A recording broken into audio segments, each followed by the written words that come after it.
Outlook ya. Ya, jadi program kreasi ini merupakan singkatan dari kolaborasi untuk edukasi anak Indonesia. Jadi ini adalah eh, program yang didanai oleh Global Partnership for Education atau GPE lewat stream yaitu Multiplier Grant. Pemilik program ini adalah pemerintah Indonesia karena surat menyurat dan lain-lain ditujukan kepada Kementerian Pendidikan dan juga Kementerian Keuangan ya. Dan jadi untuk program kreasi ini co-chairs-nya, penanggung jawabnya adalah Kemendikbudristek dan Kemenak.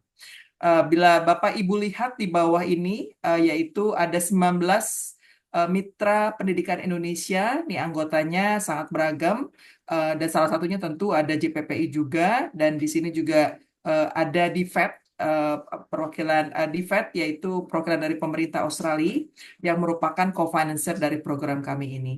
Jadi ini merupakan sebuah kebanggaan untuk kita semua bahwa Indonesia berhasil mendapatkan funding dari GPE dan satu lagi selain multiplier grant yaitu ada sistem capacity grant itu di penyandang penyandang programnya adalah UNICEF ya. Nah ini mungkin garis besarnya ini akronim mungkin sebagai penjelasan saja. Nah GPE ini sebetulnya adalah kemitraan multi pemangku kepentingan dan platform pendanaan yang tujuannya untuk memperkuat sistem pendidikan di negara-negara berkembang termasuk di Indonesia, yaitu untuk meningkatkan akses dan tentunya kualitas. Dua isu itu yang selalu ada dalam konteks pendidikan dimanapun ya. Dan GP ini merangkul berbagai negara, donor, organisasi internasional, masyarakat sipil, organisasi guru, sektor swasta, yayasan, dan lain-lain.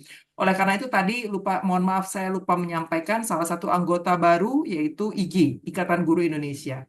Dan multiplier grant ini berlaku khususnya untuk kreasi ini akan berlaku 4 tahun dari 2000 mulai 1 Oktober 2024 ini hingga 2028. Ini kami sediakan dalam dua bahasa, bahasa Indonesia, bahasa Inggris.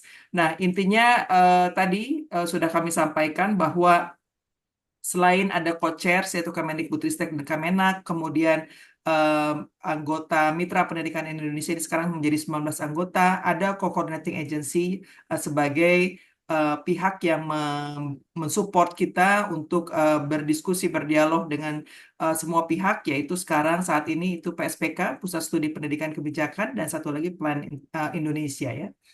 Di wilayah intervensi program kreasi ini, kami sampaikan Ibu Bapak bisa dilihat yang warna merah. Jadi program kreasi, program kita ya, saya sebut bukan program kami, program kita bersama ini akan dilaksanakan di 4 provinsi dan 8 kabupaten, yaitu di mana saja. Pertama sebelah kiri yaitu di Provinsi Sumatera Utara, di Kabupaten Nias Utara dan Nias Selatan. Kemudian Provinsi Lampung di Kabupaten Tanggamus dan Pesisir Barat. Kemudian di Provinsi Kalimantan Barat, yaitu di Kabupaten Ketapang dan Kayong Utara, serta di Provinsi Maluku Utara, yaitu di Kabupaten Kepulauan Morotai dan Kabupaten Halmahera Utara.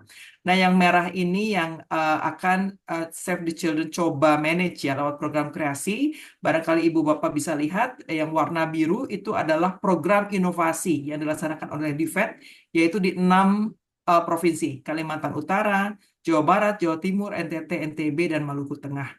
Yang warna hijau itu Tanoto, kemudian warna biru itu UNICEF ya di Sulawesi dan Papua. Mohon maaf kami tidak bisa mengcapture semua karena pasti banyak termasuk dari mitra JPPI juga pasti tersebar di banyak lokasi di seluruh Indonesia. Kami sampaikan garis besar seperti apa sih program kreasi ini dari sisi theory of change ya atau teori perubahan. Mungkin mudahnya kita lihat di ujung kiri yaitu untuk meningkatkan kompetensi 3 hal, literasi, kedua numerasi, dan ketiga pendidikan karakter melalui berbagai praktik pembelajaran dan pengajaran dan kebijakan baik dari level kabupaten, nasional, sampai ke nasional di 3 area pendidikan sebagai berikut.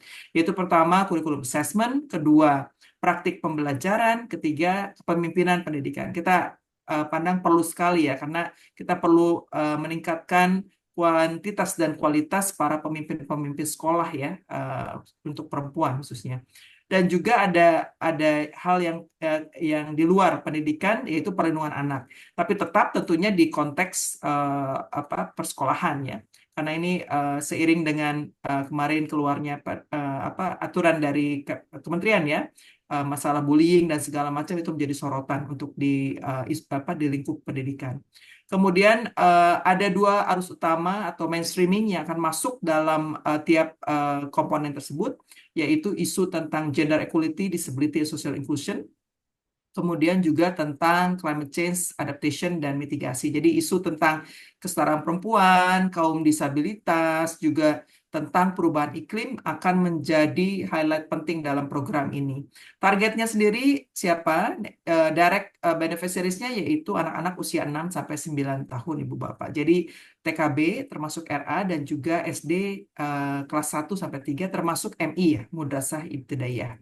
Di wilayah seperti Nias, kemudian di Maluku pastinya juga banyak sekolah-sekolah keagamaan lain selain Madrasah Ibtidaiyah itu juga akan menjadi sasaran kami karena tentunya ya kita harus sama ya memberikan kesempatan yang sama untuk sekolah-sekolah yang non komersil ya di bawah yayasan yang non komersil juga.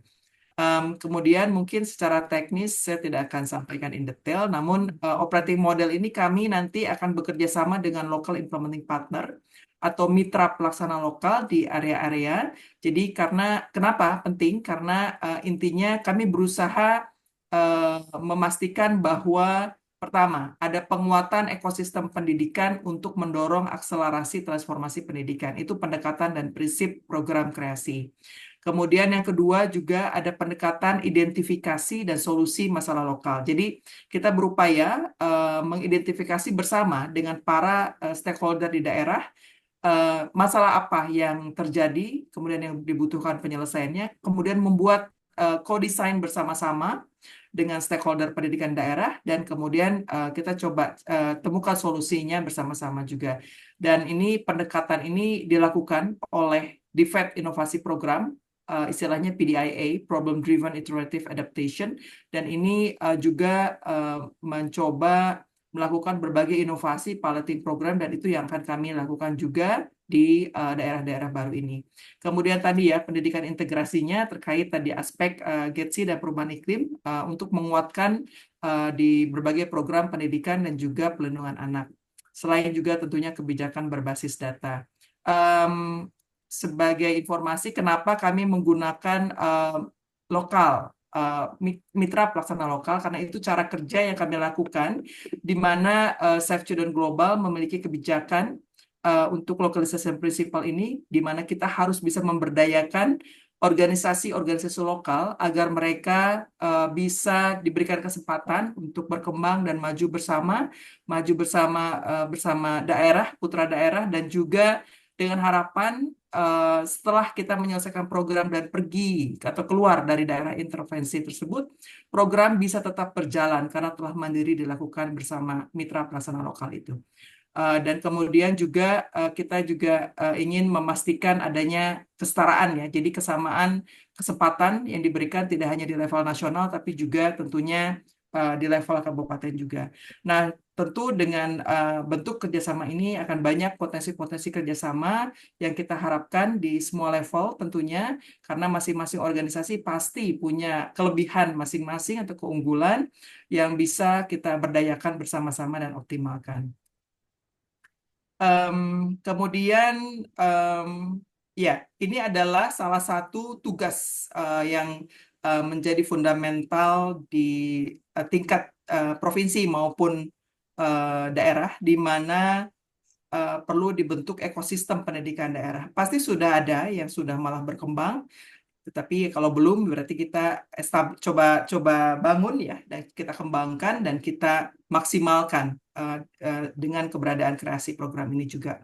Jadi di sini misalnya bagaimana kita ingin berpartner juga dengan perguruan tinggi, universitas atau STKIP ya atau LPTK yang terkait dengan bidang pendidikan anak usia dini atau ya pendidikan dasar, di mana mereka dengan punya pendidikan untuk calon-calon guru itu sangat membantu tentunya mempersiapkan mereka untuk memahami misalnya pendidikan berbasis juga tentang perubahan iklim, berbasis GETSI dan lain sebagainya ya. Kemudian juga organisasi terkait dengan riset, karena tentunya kita ingin melakukan seperti program joint research ya, kemudian joint publication dan lain-lain. Kemudian tentunya dengan media partner, selain juga para training provider di daerah, yaitu perpanjangan tangan dari pemerintah, yaitu LPTK dan BGP, Balai Guru Penggerak, dan tentu lainnya. Selain juga tentunya kita ingin bekerja sama dengan asosiasi atau perkumpulan relawan literasi misalnya, dan gerakan-gerakan lainnya yang ada di masyarakat. Kemudian juga tentu dengan private sector. Kenapa ini penting? Karena program kreasi ini program yang tidak terkait dengan infrastruktur. Jadi tidak ada budget yang digunakan untuk misalnya membeli furniture sekolah atau merenovasi sekolah, menambah toilet, tidak ada. Jadi betul-betul untuk program development. Karena itu kami akan coba menggandeng sektor-sektor swasta, apa saja sih perusahaan-perusahaan yang ada di misalnya di daerah Nias, di sebuah kepulauan ya, yang berkembang di sana, kemudian memiliki dana CSR misalnya, atau ada program lainnya yang bisa kita sinergikan untuk membantu pengembangan program kreasi ini melengkapi khususnya dari sisi infrastruktur.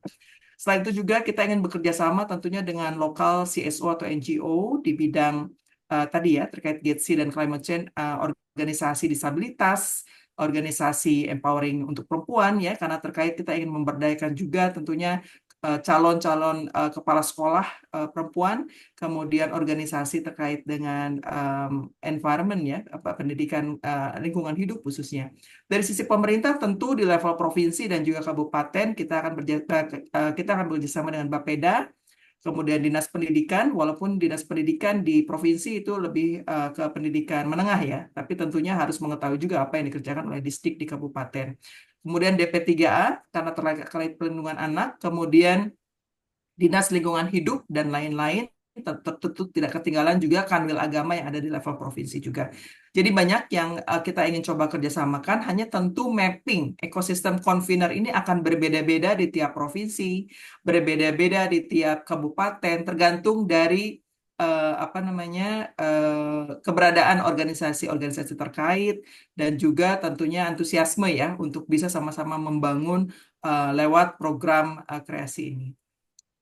Selanjutnya mungkin terkait mitra pelaksana lokal, kebetulan perlu kami sampaikan ternyata banyak yang berminat untuk bisa menjadi mitra pelaksana lokal kami, dan kebetulan sudah ditutup ya pendaftarannya. Ini ada hampir 75 lembaga yang ingin mendaftar, tapi belum submit proposal karena deadline-nya 25 Oktober. Itu ada di paling banyak di Kalimantan Barat, ada 26, kemudian di Lampung 24, dan sisanya ada di Sumatera Utara dan juga Maluku Utara. Ini adalah beberapa organisasi yang mendaftar berdasarkan provinsi, dan kami akan seleksi nanti di akhirnya kami harapkan ada satu implementing partner di tiap provinsi, maksimal 2, tergantung nanti kondisi yang ada, siapa saja yang apply, bagaimana kompetensinya, dan juga tentunya seluruh proses ini akan dikoordinasikan dan diputuskan bersama dengan co-chair, yaitu Kemendikbudristek dan Kemenag. Baik, mungkin rekan saya, Mas Adimas, sudah join? Sudah Ibu Oh Imelda. iya, ya Mas Adimas ini adalah Kreasi Education Advisor yang akan mencoba untuk sharing terkait outlook pendidikan ya, maupun potensi kerjasama lainnya yang mungkin baru akan kami buka, yang barangkali siapa tahu nanti bisa kita jalan bersama. Silakan dilanjutkan oleh Mas Adimas. Baik, terima kasih. Untuk pendidikan yang ada di Indonesia, kami mendapatkan datanya dari peta jalan yang dimiliki oleh pemerintah ya. Uh, nah, ini adalah tantangan pendidikan yang ada dalam peta jalan pemerintah yang baru saja di launching oleh Bappenas. Yang pertama tentu saja akses pendidikan berkualitas masih belum merata, terutama untuk PAUD, dan juga dari sisi kerentanan anak-anak yang termiskin masih ada yang tidak bersekolah. Kemudian masih ada desa dan kelurahan yang tidak memiliki satuan PAUD, dan hambatan akses pada anak-anak yang memiliki kerentanan tertentu, misalnya rawan untuk bekerja, juga anak-anak dengan disabilitas, dan juga anak-anak yang terlantar dan lain sebagainya. Dari sisi kualitas pendidikan itu sendiri, seperti yang kita ketahui bersama bahwa capaian PISA Indonesia masih ini ya perlu ditingkatkan dari kompetensi esensial terkait kualitas pembelajaran dan ekosistem satuan pendidikan juga belum sepenuhnya menghadirkan rasa aman ya dan juga menjaga kesejahteraan psikologis untuk semua warga pendidikan. Nah, ini juga ada juga secara kualitas pendidikan yang ada di pendidikan keagamaan dan juga penyelenggaraan pendidikan calon guru melalui LPTK dan PPG juga dirasa masih belum optimal. Selanjutnya ada mekanisme rekrutmen pengembangan profesional pendidik belum efektif dan berkelanjutan dan kualitas tata kelola pendidikan yang belum optimal, kurangnya kapasitas pemimpin, misalnya disparitas antara kebijakan pemimpin daerah dan dalam menentukan prioritas kebijakan dan juga kapasitas pemerintah daerah dalam meningkatkan kualitas pendidikan. Seperti itu masih perlu ditingkatkan. Nah, selanjutnya ini juga diambil dari peta jalan pendidikan, di mana kita ketahui arah kebijakan dari pemerintah hmm, ada 4 pilar, yaitu akses pendidikan yang berkeadilan, mutu pendidikan yang holistik dan kontekstual, relevansi dengan tujuan pembangunan nasional, dan tata kelola pendidikan yang partisipatif dan akuntabel. Dengan di bawahnya ada pendukungnya, bagaimana ada kolaborasi pemangku kepentingan yang saat ini salah satu acara atau kegiatannya juga kemudian reformasi birokrasi dan koordinasi lintas sektoral dan ada juga kerangka kelembagaan dan kerangka regulasi dan kerangka pendanaan ya untuk mendukung 4 pilar ini. Nah, selanjutnya, nah ini adalah fokus kebijakan pemerintah yang tertuang dalam tadi peta jalan pendidikan. Misalnya ada wajib belajar 13 tahun. Tentu saja di sini tidak semua uh, fokus pemerintah atau arah kebijakan pemerintah beririsan ya dengan program kreasi. Hanya beberapa saja yang beririsan. Nah, di dalam wajib belajar 13 tahun ada upaya peningkatan baik secara kuantitas dan kualitas untuk anak-anak wajib belajar 13 tahun, anak-anak 1 tahun sebelum SD ya. Nah, di sini itu juga merupakan bagian dari program yang kami laksanakan seperti yang tadi disampaikan oleh Ibu Melda di 4 provinsi, yaitu penguatan kualitas PAUD untuk 1 tahun masa pra SD ya, sebelum SD. Nah, selanjutnya juga peningkatan kualitas SD khususnya dalam kemampuan fondasi seperti literasi dan numerasi. Di dalam aspek arah kebijakan pemerintah terkait peningkatan kualitas pembelajaran dan pengajaran yang beririsan dengan kreasi, misalnya adalah pengembangan inovasi pembelajaran, baik itu pembelajaran berbasis kontekstual atau pembelajaran dengan menggunakan teknologi jika dimungkinkan daerah-daerah yang memiliki akses internet tentu saja dan juga penerapan kurikulum berfokus pada kemampuan fondasi dan berpusat pada peserta didik juga merupakan bagian dari program di kreasi dan juga dukungan pengembangan PAUD ya, peningkatan kualitas guru PAUD misalnya peningkatan kapasitas dan pengajaran untuk guru-guru PAUD juga merupakan bagian. Seperti yang tadi sudah disampaikan oleh Ibu Imelda, untuk program kreasi ini fokusnya sebenarnya TK dan SD, terutama sebenarnya TKB dan SD kelas 1 sampai kelas 3 ya, walaupun tidak menutup kemungkinan ada beberapa program-program sekolah yang menyasar tingkatan TK dan SD secara semuanya seperti itu. Selanjutnya adalah penguatan pengelolaan pendidik dan tenaga kependidikan. Nah, ini yang beririsan dengan program inovasi, misalnya adalah penguatan ekosistem yang tadi disampaikan, bagaimana membangun ekosistem di tingkat kabupaten misalnya untuk upaya pengembangan profesional berkelanjutan untuk tenaga kependidikan misalnya dengan dukungan LPTK atau dengan menggunakan media-media forum-forum yang untuk peningkatan kapasitas guru yang saat ini sudah ada ya, misalnya KKG atau K3S ya. Ini terutama untuk keberlanjutannya ya. Nah, selanjutnya adalah penguatan sistem tata kelola pendidikan, misalnya untuk penguatan manajemen kepala sekolah, baik itu di sekolahnya sendiri atau menguatkan kapasitas daerah untuk penguatan sistem pendidikannya misalnya dari sisi ketepatan kebijakan penganggaran dan juga dari sisi ini ya mendukung kepala sekolah untuk membuat program-program sekolah misalnya yang memang diharapkan berdampak ya untuk kemampuan fondasi anak karena memang untuk program kreasi ini berfokus pada kemampuan fondasi baik di tingkat TK dan SD.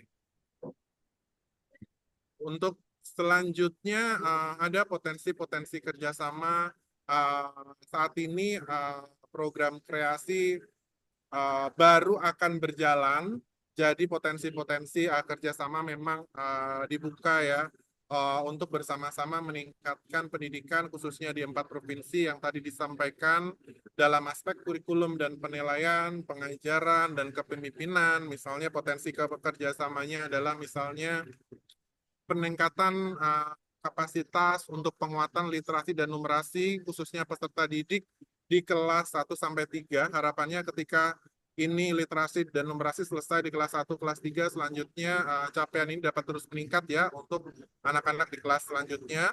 Juga kepedulian terhadap pendidikan perubahan iklim, kemudian peningkatan kapasitasnya juga, kemudian terkait dengan pendidikan inklusi, penguatan PAUD yang tadi sudah disampaikan, peningkatan kapasitas kepala sekolah, juga di dalam program kreasi ini akan ada riset-riset tematik ya, sesuai dengan kebutuhan di lapangan, misalnya terkait kepemimpinan kepala sekolah, atau riset-riset bagaimana membangun kapasitas guru juga, misalnya untuk partisipasi dalam riset tidak hanya sebagai subjek, tapi juga mulai aktif ya.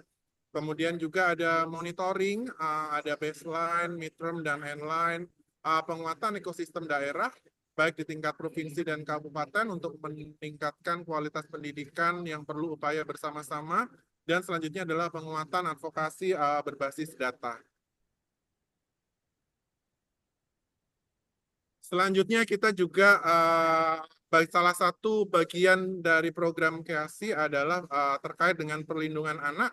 Kita akan juga membuka potensi kerjasama dalam penguatan sistem dan peningkatan kapasitas pemangku kepentingan untuk perlindungan anak, kemudian peningkatan kapasitas ekosistem pendidikan ya, misalnya dengan joint advokasi untuk penguatan sistem perlindungan anak, baik dari sisi pencegahan dan juga penanganan kekerasan di lingkungan sekolah misalnya, kemudian peningkatan kapasitas tim perlindungan anak di tingkat sekolah maupun di tingkat kabupaten, konsultansi atau sahabat dalam kampanye perlindungan anak ini untuk meningkatkan juga partisipasi anak ya untuk peduli terhadap isu-isu tersebut, dan juga penguatan kapasitas guru dalam menerapkan sekolah yang lebih aman misalnya dengan penerapan disiplin positif.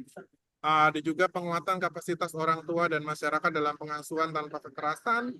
Seperti tadi ada riset-riset di bidang pendidikan, juga ada riset-riset di dalam perlindungan anak untuk peningkatan ini ya, peningkatan perlindungan anak baik dari sisi policy maupun praktis, juga penguatan sistem merujukan mekanisme pelaporan penanganan kekerasan di satuan pendidikan, dan juga media partner dan publikasi untuk pencapaian pembelajaran program untuk perlindungan anak. Demikian Ibu Imelda untuk potensi kerjasamanya dan rekan-rekan YPPI ya. Terima kasih. Baik, terima kasih banyak Mas Adimas untuk penjelasannya. Demikian Ibu Bapak yang kami bisa sampaikan sekilas terkait program kreasi dan juga tentunya apa sedikit pemaparan tentang Outlook berdasarkan peta jalan yang baru dirilis kemarin, dan juga irisannya seperti apa dengan kreasi dan potensi kerjasama yang mungkin kita bisa jalin ke depan. Kami kembalikan ke moderator tadi Pak Ari, bukan ya? Silahkan Bapak. Ya baik, terima kasih Ibu Imelda dan Mas Adimas. Eh, apa berikutnya mungkin kita langsung saja bergeser ke Pak Doni ya. Eh, apa namanya ya, sebagai seorang praktisi pendidikan, sebagai dosen, peneliti kebijakan, dan banyak sekali karya-karyanya, buku-bukunya tentang pendidikan karakter, mungkin bisa lebih memperdalam tadi outlook dan mungkin ada eh, kritik dan sarannya tentang peta jalan pendidikan Indonesia yang baru dirilis kemarin dan lain sebagainya. Baik, kepada Pak Doni, waktu dan tempat kami persilahkan. Baik, terima kasih teman-teman JPPI, Bu Imelda dan Mas Adimas yang juga sudah sharing ya. Eh, Selamat sore, salam sejahtera untuk kita semua. Semoga kita semua dalam keadaan sehat walafiat ya. Juga teman-teman JPPI, saya terus terang sudah sangat lama banget ya dengan teman-teman JPPI seperti Mas Ubaid itu baru kemarin tuh ketemu di Metro TV untuk acara di Hot Room kemarin ya. Tetapi dengan Mas Ubed juga beberapa kali ketemu ya Mas Ubed ya, ketika kita diskusi di mana kalau nggak salah di Partai Nasdem atau apa ya, tentang kita bicara tentang anggaran pendidikan, lalu bagaimana kebijakan pendidikan ada di Indonesia, serta biasanya kan teman-teman JPPI kan banyak ya yang istilahnya mengadakan advokasi legal ya terkait dengan akses pendidikan, ya akses pendidikan. Nah, di sini saya akan berbicara 5 poin. Saya mohon maaf tidak sempat mempersiapkan paparan, tetapi ada 5 poin yang ingin saya sampaikan. Mudah-mudahan ini akan memberikan beberapa insight ya bagi teman-teman di JPPI untuk nanti mungkin membuat kebijakan ataupun merancang advokasi-advokasi untuk bagaimana membuat pendidikan kita itu menjadi lebih baik ya. Baik, pertama itu saya akan jadi 5 poin itu saya sebutkan dahulu ya. Pertama, sekilas tentang peta jalan yang tadi sudah disampaikan. Kemudian yang kedua, proses transisi kepemimpinan karena mau tidak mau sebentar lagi akan pergantian Menteri Pendidikan dan Kebudayaan. Kemudian poin 3, pentingnya evaluasi program. Jadi artinya yang selama ini teman-teman JPPI maupun juga mungkin Save the Children kan di dalam program kreasi ini kan co-chairnya itu kan Kemdikbud ya kalau tidak salah tadi disebutkan ya.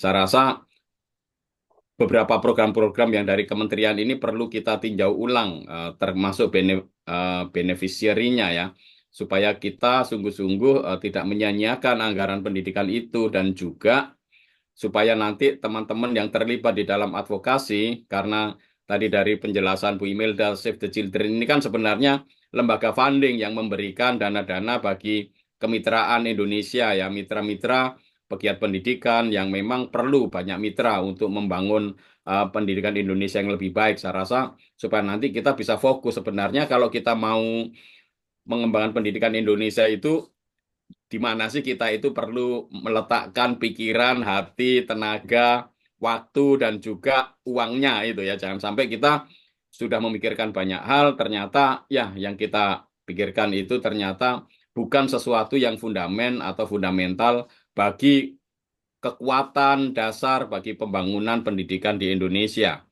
Lalu yang poin 4 itu akses pendidikan. Nah, saya masih akan berbicara sedikit tentang akses pendidikan sebagai hak rakyat Indonesia karena dalam beberapa kebijakan di pemerintah daerah itu ada beberapa kemajuan-kemajuan yang mungkin oleh teman-teman JPPI perlu mendapatkan perhatian-perhatian penting. Dan juga mungkin istilah dan kosakata atau terminologi yang dipilih ya di dalam pembuatan kebijakan itu teman-teman perlu clear itu ya. Karena bagi saya diksi, pemilihan kata-kata itu kan mencerminkan bagaimana kita mengkonstruksi realitas. Kalau tata cara kita memilih kata-kata saja keliru, itu artinya realitas yang kita tata itu kurang tepat juga nantinya. Maka teman-teman di JPPI juga perlu memperhatikan diksi-diksi yang diberikan, baik itu dikeluarkan oleh kementerian, baik yang sudah berjalan maupun yang nanti akan berjalan. Jangan sampai kita itu jatuh pada jargon-jargon tetapi tanpa makna. Itu yang penting. Lalu yang terakhir tentu saja sedikit saya akan menyinggung peranan Pemda, yaitu poin kelima. Oke, terkait dengan peta jalan, saya itu kan sudah beberapa kali ya diundang oleh Bappenas juga untuk membahas peta jalan ini. Peta jalan pendidikan sebenarnya, peta jalan pendidikan ini kan bagian dari Grand Design menuju Indonesia Emas 2045. Saya belum melihat hasil akhir dari buku Grand Design Indonesia Emas itu yang dulu pernah kita diskusikan dengan Bappenas waktu saya diundang baik secara daring maupun ketika waktu itu Mataram kalau tidak salah ya. Saya diundang secara khusus untuk membahas bagian pendidikannya. Tetapi kalau kita lihat bagaimana program besar desain kebijakan nasional itu tampaknya bidang pendidikan itu hanya menjadi semacam subsistem dari bagian besar ya, mungkin dari transformasi sosial. Jadi kan kalau di Grand Design untuk Indonesia Mas itu kan ada bentuk-bentuk transformasi ya, transformasi tata kelola, transformasi kehidupan politik, sosial, budaya itu. Tetapi yang di pendidikan itu saya melihat nggak ada bagian-bagian khususnya yang untuk pendidikan. Karena di pendidikan itu dicampurkan dengan nanti yang transformasi sosial, ada kesehatan, dan lain-lain. Dan waktu itu saya juga pernah mempertanyakan, mengapa di bagian pendidikan ini kok kita sebagai sebuah negara ketika merancang untuk Grand Design, semestinya meletakkan pendidikan itu bukan sebagai subsistem, tetapi menjadi salah satu sistem. Dia harus sederajat dengan sistem politik, sistem sosial, dan sistem budaya. Tetapi tampaknya ini tidak ada. Jadi artinya dari sisi pendokumentasian saja, bidang pendidikan itu tampaknya bukan menjadi bagian yang dianggap penting karena dianggap menjadi bagiannya. Dengan alasan bahwa pendidikan itu tidak bisa berdiri sendiri, lalu kemudian harus kerjasama dengan pemerintah daerah, kemudian dengan Kementerian Kesehatan, Kementerian Sosial, lalu Kementerian Dalam Negeri, dan lain-lain. Tetapi sebenarnya kan justru pola pikirnya harus dibalik menurut saya. Kalau pendidikan itu sebagai sebuah alat politik bagi negara untuk mencapai tujuan bernegara, maka dia harus menjadi satu sistem sendiri. Itu. Tetapi yang terjadi sekarang kan tidak. Tuh. Yang ada adalah politik, sosial, lalu transformasi sosial masuk di situ, lalu budaya. Yang lain mungkin ada semacam pertahanan dan keamanan dan lain-lain ya, karena lingkup, apalagi sekarang ini dunia kita terancam perang dunia ketiga. Tetapi yang ingin saya tegaskan adalah begini.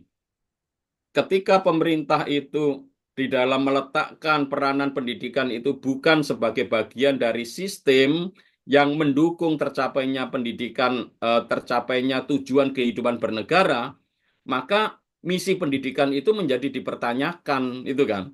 Jadi misi pendidikan menjadi dipertanyakan, makanya tidak mengherankan misalkan di dalam peta jalan kita, di dalam peta jalan yang disebarkan kemarin itu, kalau kita perhatikan ya, apa sih tujuan dari proses pendidikan, itu kan disimpulkan tadi yang ada gambar pilar-pilarnya itu ya, yang tadi itu sama sekali jauh dengan apa yang ada di dalam garis besar dulu ketika pemimpin bangsa ini mendirikan bangsa Indonesia. Karena di situ isunya adalah untuk mencerdaskan kehidupan bangsa, lalu kemudian menjaga dan melindungi tumpah darah Indonesia, memajukan kesejahteraan umum, dan keadilan sosial, bahkan perdamaian abadi dan keadilan sosial. Jadi tampaknya kita itu belum sungguh-sungguh menganggap pendidikan itu adalah bagian penting di dalam fondasi dalam tercapainya tujuan kehidupan bernegara. Kalau misinya itu misi sebuah pendidikan itu tidak jelas, maka nanti kita cenderung mengkonstruksi misi pendidikan kita yang sifatnya itu sangat individualistis. Seperti yang sekarang ini, misalkan profil pelajar Pancasila, atau tadi seperti yang sudah disebutkan ya, saya yang di dalam pilar-pilar tadi, coba saya baca sebentar yang ada gambar pilar-pilarnya itu tujuan pendidikan benar-benar tidak harmoni secara langsung dengan apa yang digagas di dalam para pendiri bangsa. Di situ ya misalkan kerangka pikir pembangunan pendidikan itu tujuannya, coba perhatikan, membangun peradaban bangsa dengan mewujudkan manusia yang beriman dan bertakwa kepada Tuhan Yang Maha Esa, berakhlak mulia, sehat, berilmu, cakap, kreatif, mandiri, dan menjadi warga negara yang baik sebagai landasan membentuk masyarakat yang demokratis dan berkeadaban. Ini kan terlalu panjang, bertele-tele, tetapi tidak langsung eksplisit menunjukkan bahwa pendidikan itu harus punya kontribusi pada tujuan kehidupan bernegara. Tujuan kehidupan bernegara itu apa? Pertama, membangun manusia Indonesia yang mencintai seluruh tumpah darah Indonesia. Jadi kalau jadi pemimpin itu nanti nggak menjual kekayaan kita, nggak ngobrak-abrik, nggak mengeksplorasi, nggak ngerusak alam. Karena mencintai seluruh tumpah darah Indonesia, bangsa Indonesia, dan kalau berbicara bangsa Indonesia, itu artinya seluruh masyarakatnya, masyarakat yang bineka, masyarakat yang etnis, adat, ya, yang harus itu menjadi bagian di dalam kebijakan pendidikan kita, lalu mewujudkan perdamaian, kita berkontribusi pada perdamaian global. Artinya, anak-anak Indonesia itu harus diajari ikut serta di dalam pergaulan global, dan globalnya itu bukan sembarang ikut kerjasama, tetapi membangun perdamaian, lalu memperjuangkan keadilan sosial. Itu yang seharusnya menjadi misi dari sebuah lembaga pendidikan di Indonesia, apapun lembaga pendidikannya. Jadi tidak boleh misalkan dalam pendidikan itu justru yang terjadi adalah melahirkan orang-orang yang merusak alam Indonesia, yang mencemari udara, tanah, air Indonesia. Kita perlu mendidik anak-anak Indonesia menjadi orang-orang yang punya kecintaan besar pada Indonesia, dan itu dibuktikan dengan cara apa? Mereka mencintai bangsa, mau belajar tentang apa yang menjadi keunggulan bangsa kita. Nah, di dalam peta jalan itu kalau kita perhatikan, yang kemarin itu di draftnya ya misalkan, di dalam draft kalau teman-teman itu membaca, itu ya, saya mendapatkan draft yang masih diembargo ya, di situ tulisannya ya. Kalau teman-teman perhatikan, ketika mereka berbicara konteks saja, itu yang diomongkan hanya megatrend global. Jadi ketika berbicara tentang pendidikan, yang diomongkan itu megatrend global, bagaimana nanti demografi di dunia, perkembangan teknologi, ya.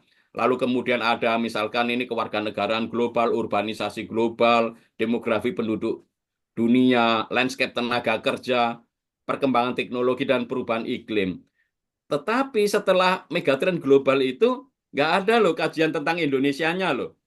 Ini kan bagaimana kita membuat sebuah peta jalan pendidikan, tetapi hanya berbicara tentang megatrend global yang ada di dunia yang mempengaruhi pendidikan kita. Artinya kan kita seolah-olah, oke, di dunia ada yang mempengaruhi kita. Loh, itu udah pasti mempengaruhi. Tetapi yang menjadi persoalan kita adalah kenapa tidak ada analisis megatrend di lokal, di Indonesia. Kita ini sedang ada dalam masalah yang berat. Pertama, masalah demokrasi. Aturan hukum itu diacak-acak oleh para pembuat hukum. Lalu kemudian kita ada masalah dengan korupsi. Dan korupsi ini ujung-ujungnya nanti ada kolusi, korupsi, nepotisme. Dan ini kalau nggak dibahas, anggaran yang 20% itu hilang sia-sia, nggak ada gunanya. Semuanya akan pergi tanpa jejak, dan akhirnya selama 20 tahun pendidikan kita nggak akan maju-maju. Lalu kita sekarang ada banyak kemiskinan. Kelas menengah pada turun hampir 10 juta orang kelas menengah turun. Lalu kita ada kemiskinan, kemudian kriminalitas, perusakan lingkungan melalui bahkan BUMN, ya. Lalu kemudian ada masalah kesenjangan sosial ekonomi, ada disparitas pendidikan antara yang di Jawa maupun luar Jawa. Lalu yang terakhir, jelas bahwa kesatuan Indonesia bisa terancam dengan munculnya berbagai macam ideologi, kelompok, bahkan kelompok-kelompok agamawan pun itu belum mampu memiliki pemikiran yang sungguh-sungguh bineka. Ini yang saya bilang, peta jalannya kok seperti ini, dasar-dasar pemikirannya justru malah tidak mendasarkan diri pada apa yang menjadi dasar kita. Termasuk salah satunya harusnya kita melihat potensi Indonesia, potensi kemaritiman, kelautan, kemudian kondisi geoklimatologi Indonesia itu sangat unik dan khas. Itulah yang harusnya kita pegang. Jangan kemudian membuat peta jalan sampai 2000 itu panduannya tes PISA dengan skor-skor, dijamin gagal deh. Udah pasti gagal menurut saya. Ya, itu. Jadi terkait dengan peta jalan, mungkin teman-teman nanti bisa mempelajari. Tetapi yang ingin saya sampaikan begini.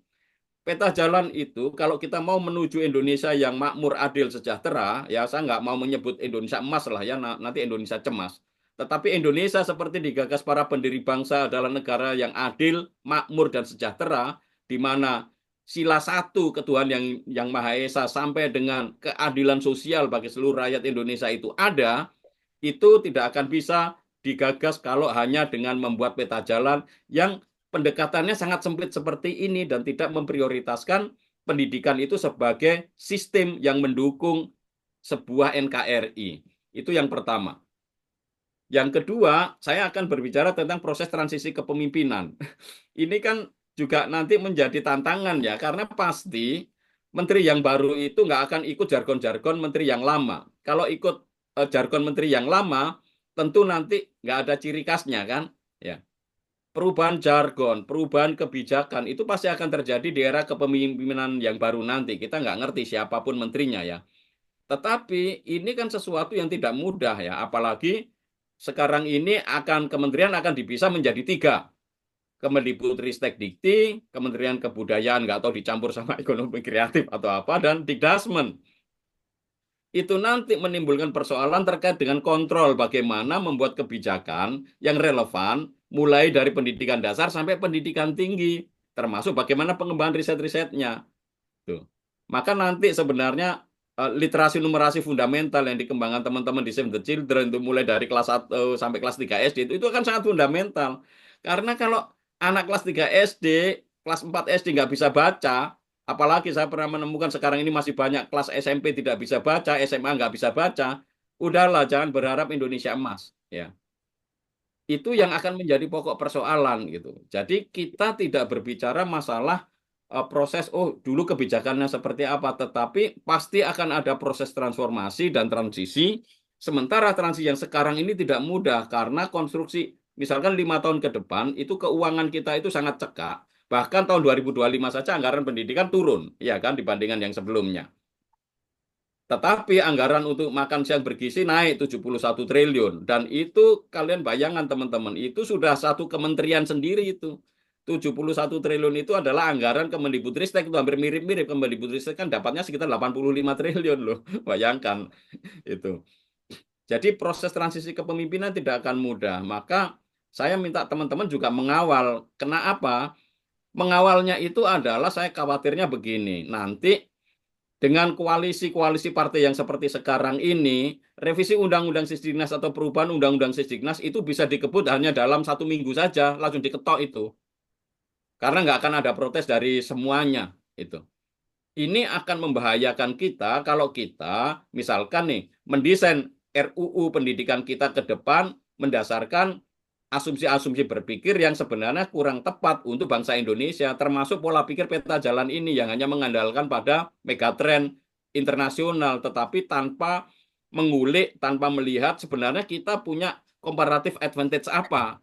Kita ini punya keuntungan-keuntungan apa sih yang bisa berkontribusi. Kita nggak akan mungkin bersaing dengan Jerman di bidang teknik. Kita nggak mungkin seperti Korea dan Jepang di bidang teknologi digital. Kita mungkin di bidang industri masih bisa, tetapi kita sekarang sudah kalah saingan dengan Vietnam, Thailand yang bisa menawarkan harga tenaga kerja murah. Banyak perusahaan-perusahaan pindah ke sana. Perusahaan kita tekstil saja banyak yang gulung tikar di sini, banyak PHK. Itu kenapa? Ya karena kita tidak mampu menghargai apa yang menjadi keuntungan komparatif bangsa Indonesia.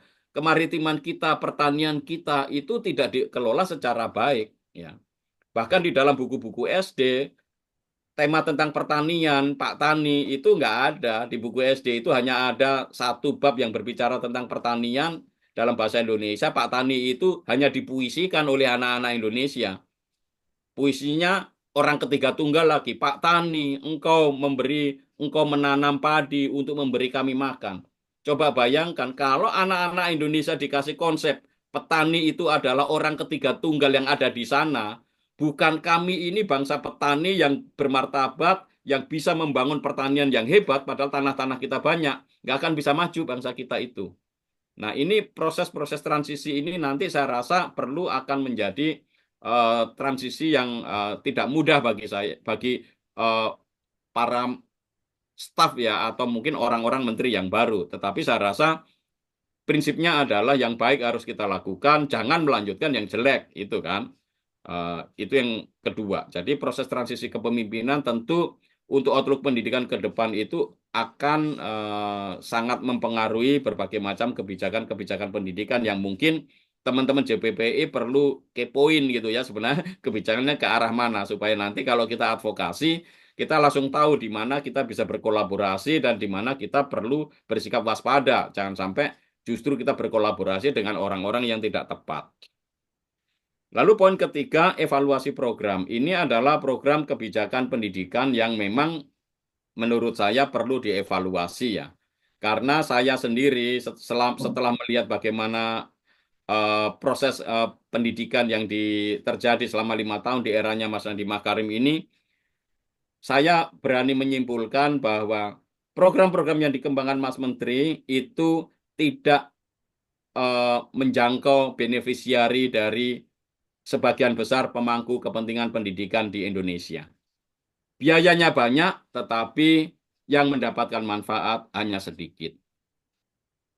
Program ini terutama sekolah penggerak, guru penggerak, dan berbagai macam kebijakan untuk melahirkan tadi kepemimpinan yang disebut pemimpin instruksional, yang pemimpin pembelajaran.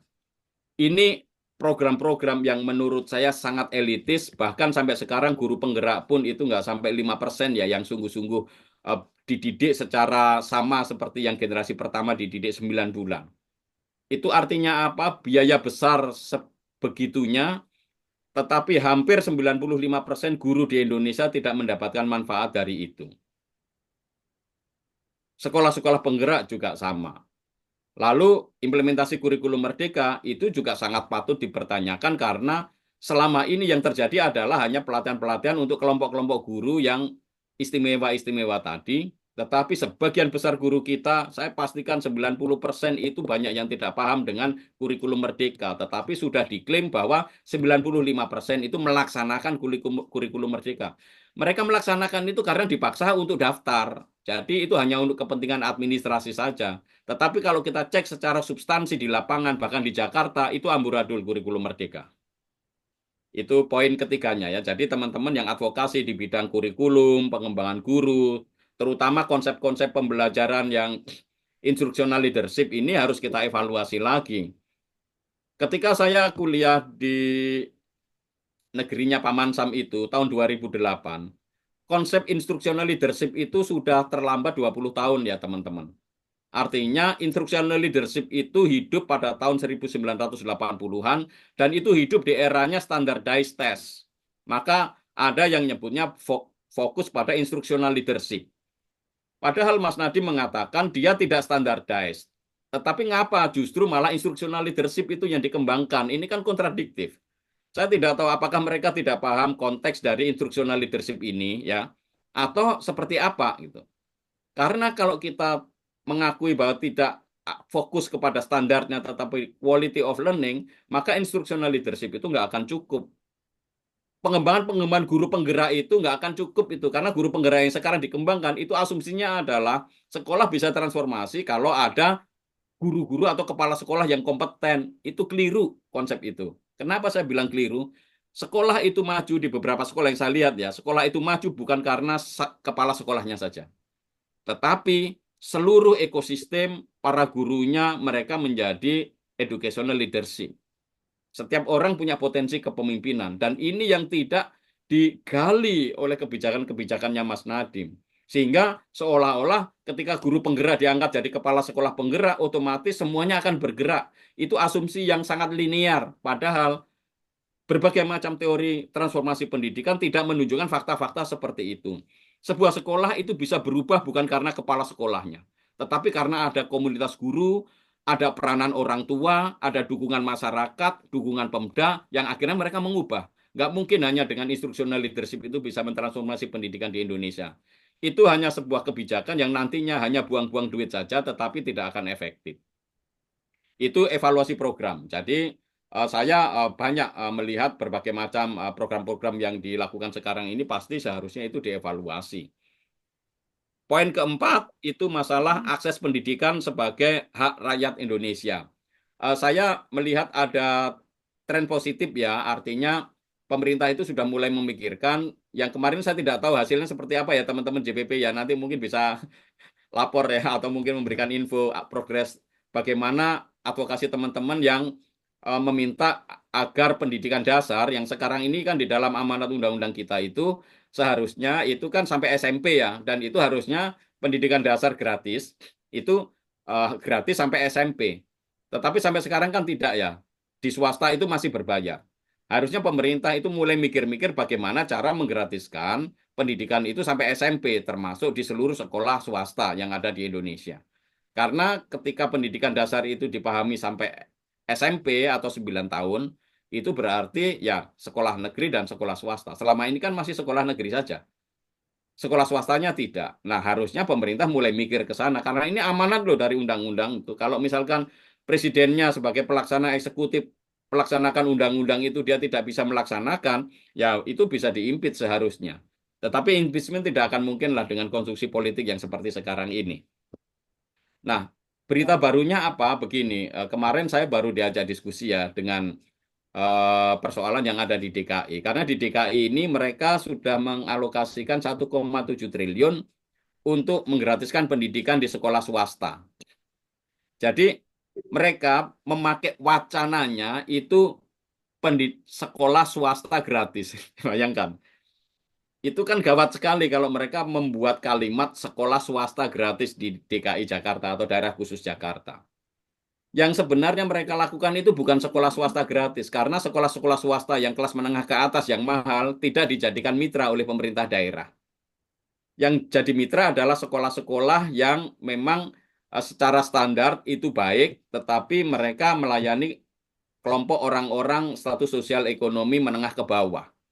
Dan itu yang akan dijadikan mitra. Maka jargon sekolah swasta gratis di Jakarta itu menyesatkan, saya bilang. Karena apa? Sebenarnya bukan sekolah swasta gratis. Mereka membuat kemitraan sekolah swasta, kemitraan pemerintah daerah dengan sekolah swasta. Dan ini sudah dimulai sejak zamannya Mas Anies Baswedan. Bukan hanya tahun depan saja.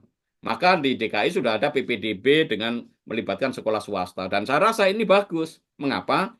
Karena memang harus seperti itu. SPM di dalam Undang-Undang Otonomi Daerah itu kan sudah mengamanatkan pemerintah provinsi dan bupati untuk memberikan akses pendidikan yang gratis, minimal yang 9 tahun yang wajib belajar kan sesuai dengan amanat undang-undang.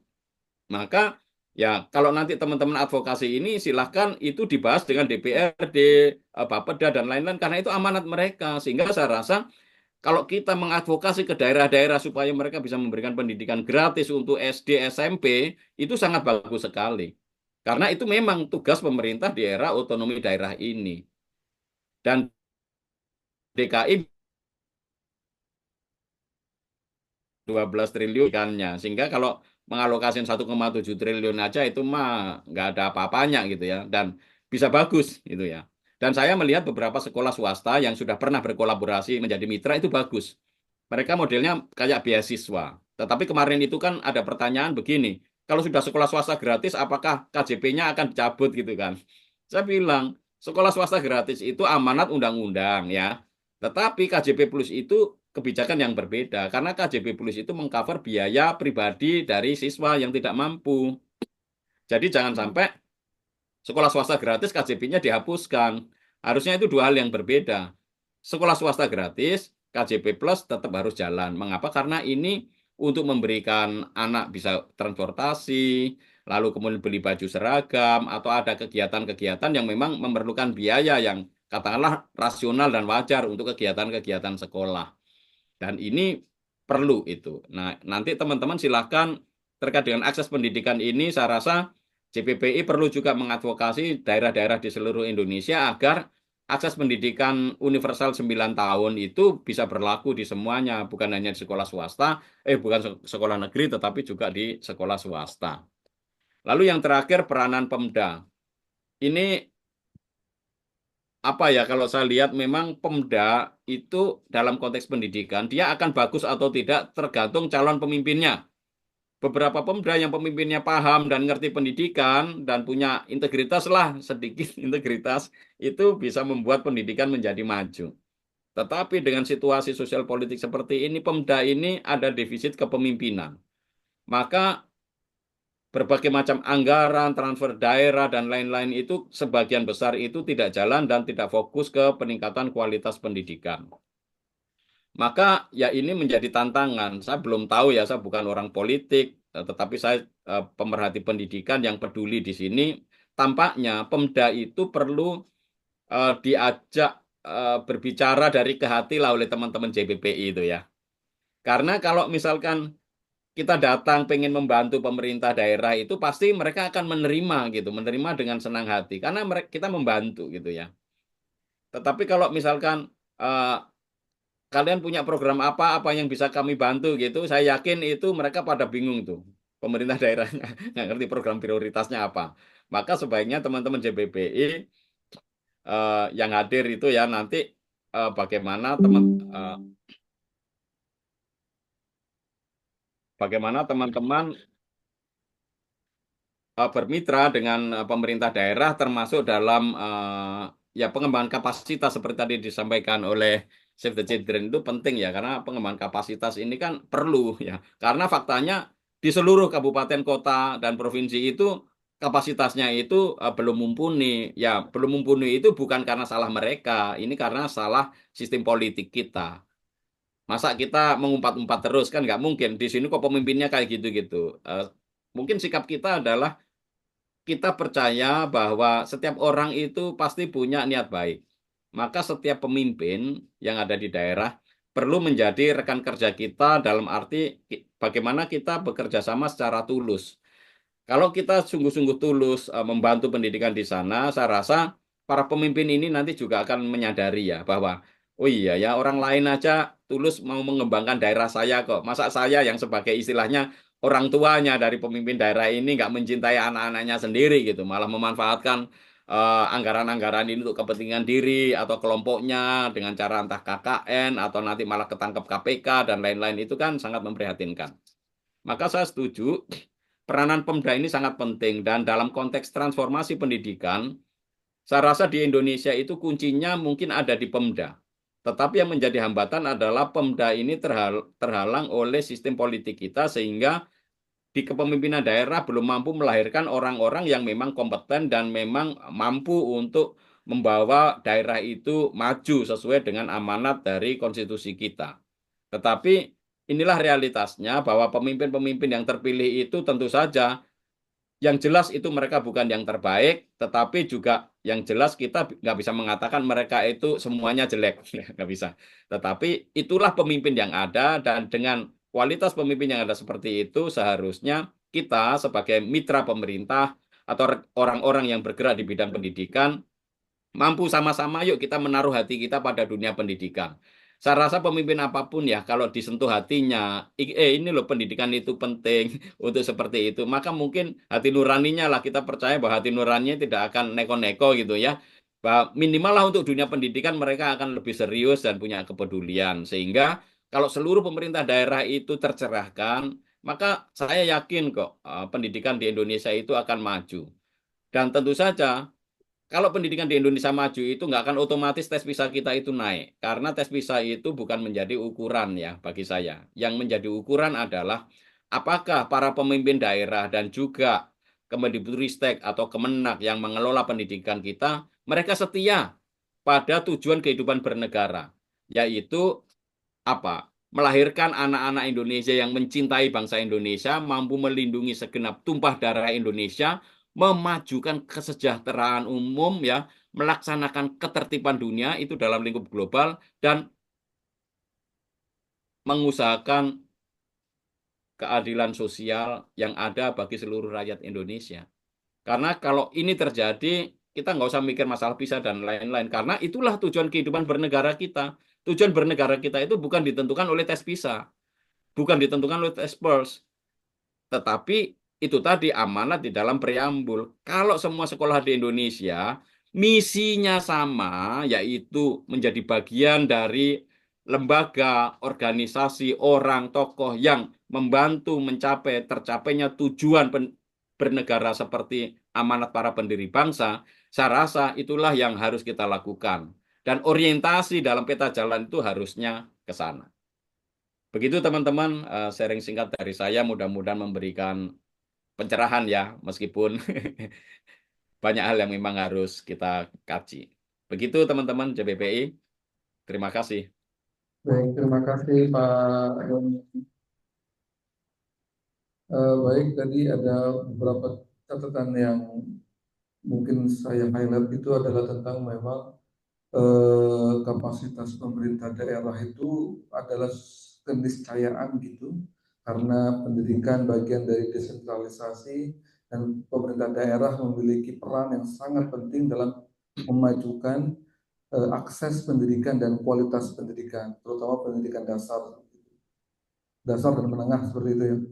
Dan tadi juga tentang evaluasi program dan masa transisi kepemimpinan di Kementerian Pendidikan selaras dengan transisi kepemimpinan nasional, memang akan selalu ada gejolak terutama dalam konteks kebijakan seperti itu, karena selalu aja ada yang baru, selalu aja ada yang hal-hal yang melupakan yang lama dan membuat yang baru seperti itu. Jadi itu challenge juga, tantangan juga bagi kita para advokasi pendidikan, para penggiat dan praktisi pendidikan. Dan tadi juga Ibu Imelda dan Mas Adimas telah gamblang memperlihatkan outlook-nya, education outlook-nya, dan ada banyak hal yang memang harus kita lakukan bersama dengan kolaborasi bersama agar visi pendidikan Indonesia yang tercermin dalam Undang-Undang Dasar itu terwujud dan tercipta di sesegera mungkin. Baik, saya akan buka termin pertama untuk pertanyaan. Di termin ini saya berikan 3 penanya, mungkin bisa angkat tangan lalu bertanya. Oke, Mbak Fitri, satu lagi. Pak Jumono, satu lagi. Ada lagi? Oke, mungkin 2 dulu. Mohon silakan Mbak Fitri diperkenalkan juga dari mana asalnya. Ya, baik. Terima kasih, Pak. Selamat sore, Pak Doni, Mbak Imelda. Ya, perkenalkan saya Fitriani Sunarto dari Pusat Pengembangan Sumber Daya Wanita, anggota dari PPPI. Nah, ini pertanyaan saya, nggak satu sih, ada beberapa pertanyaan. Yang pertama untuk Mbak Imelda, tadi untuk terima kasih atas paparannya untuk program kreasi. Yang saya tangkap tadi program kreasi ini sudah di-close untuk yang daerah, dan apakah memang Save the Children akan membuka mitra kerjasama untuk di tingkat nasional, dan berapa lama program kreasi ini akan berlangsung? Dan untuk Pak Doni, terima kasih Pak atas gambaran segitu banyak persoalan pendidikan. Saya ingin minta pendapat Bapak soal persoalan pendidikan yang paling mendasar, yang paling dasar menurut Bapak itu apa yang perlu dibenahi. Jadi ini supaya juga menjadi masukan agar agar organisasi kami, perkumpulan kami ini melakukan advokasi yang sifatnya bukan pemadam kebakaran, karena kan dinamika persoalan pendidikan ini banyak. Tapi apa sih persoalan pendidikan yang paling dasar yang harus itu dibenahi dan itu harus dipotongin bareng-bareng. Kemudian dari sekian banyak masalah-masalah, nah apakah ada hal yang sudah baik yang ada di dalam sistem pendidikan kita yang ini kita bisa beranjak dari titik itu gitu. Maksudnya selama ini kita melihatnya sesuatu yang buruk gitu, sesuatu yang kurang baik harus diperbaiki. Sedangkan apakah tidak ada yang sudah baik yang ini bisa kita lanjutkan dan kita bisa berfokus dari apa yang sudah baik? Ini pertanyaan saya. Terima kasih. Baik, terima kasih. Selanjutnya Pak Jumono. Ini ya. Terima kasih. Selamat sore Bapak dan Ibu. Perkenalkan saya Jumono. Saya dari Perkumpulan Wali Murid Kelompok 8113. Pertama saya ingin bertanya kepada Ibu Imelda mengenai soal tadi 4 pilar ya. Kalau tidak salah soal transparansi, partisipasi, dan akuntabilitas. Ini kaitannya pasti dengan anggaran sekolah. Yang ingin saya tanyakan, bagaimana Bu bentuk atau apa yang dilakukan gitu dalam proses mendorong sekolah itu menerapkan akuntabilitas, menerapkan transparansi dan sebagainya. Tentu saja juga bukan soal anggaran, pasti ada hal lain, misalnya soal kurikulum dan sebagainya. Itu yang pertama. Pertanyaan kedua juga sama dengan kepada Mas Dimas ya, soal tadi ada kreasi punya ini, kebijakan punya ini, itu bagaimana melakukannya sebetulnya, bagaimana cara melakukannya, praktek-prakteknya seperti apa gitu. Karena jujur, misalnya kami dulu kalau mendorong soal transparansi anggaran, akuntabilitas dan partisipasi adalah mendorong bahwa kalau prosesnya mau baik harus menerapkan sistem ini, tapi guru, kepala sekolah, ya kan, tetap aja cuma iya iya aja, tapi prakteknya nggak dilakukan. Jadi memang penyebabnya satu, ada relasi kuasa yang tidak seimbang di situ. Lalu untuk Mas Doni, saya setuju dari lima apa tadi ya, 5 tema yang Mas Doni sampaikan, saya setuju sekali.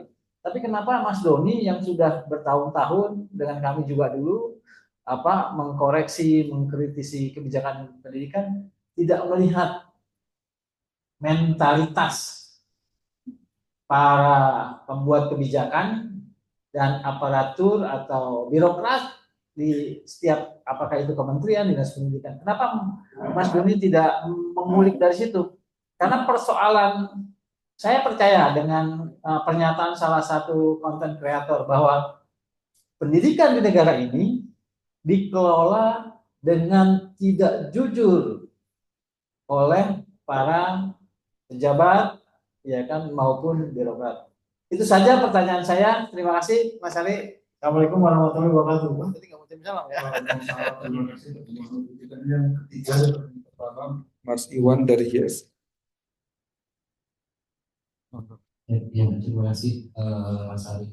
Perkenalkan saya Iwan Siapa dari ISKK Solo. Yang pertama untuk Bu Imelda, misalkan ini kita mau baru mendengar terkait dengan kreasi ini kan infonya hari ini.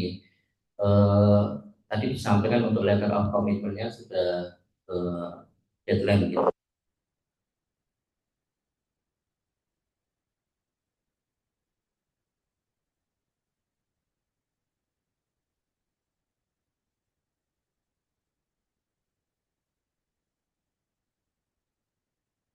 Maaf, suaranya hilang ya?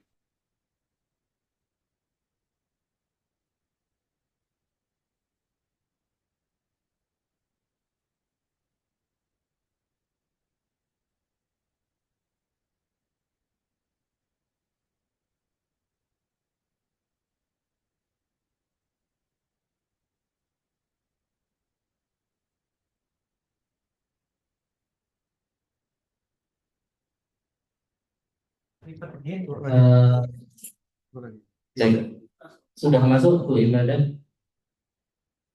Pak Dimas sama Pak Doni. Ya, sudah. Silakan lanjut, Pak. Ya. Saya ulangi sekilas Bu. Jadi misalkan kami yang baru mendengar terkait dengan kreasi ini begitu, mungkin ada teman-teman yang belum sebenarnya tertarik tapi belum menyampaikan letter of commitment gitu. Sedangkan tadi kan sudah disampaikan sudah masuk deadline gitu. Apakah masih ada kemungkinan atau peluang gitu bagi kami yang tidak menyampaikan letter of commitment ini untuk kemudian ikut mengembangkan proposal dan kemudian ikut berkompetisi gitu dalam pengajuan proposal itu. Terus pada Pak Doni, seperti yang disampaikan Pak Doni tadi, implementasi Merdeka Belajar ini di lapangan ternyata banyak sekali permasalahan-permasalahan Pak Doni. Jadi kita banyak menemukan sebenarnya di lapangan itu bagaimana ketidaksiapan guru atau pendidik itu untuk kemudian mengimplementasikan apapun terkait Merdeka Belajar ya, baik itu kurikulum merdekanya maupun kemudian tadi disampaikan terkait dengan instruksional leadership-nya dan lain sebagainya itu di lapangan itu banyak sekali permasalahan itu, termasuk peran Pemda itu. Kalau kami melihat teman-teman pegiat pendidikan khususnya di Solo gitu ya, kita melihat bahwa teman-teman dinas itu lebih banyak ABS lagi gitu loh, asal Bapak senang gitu. Jadi target-target yang kemudian diturunkan oleh kementerian itu selalu dijawab sesuai dengan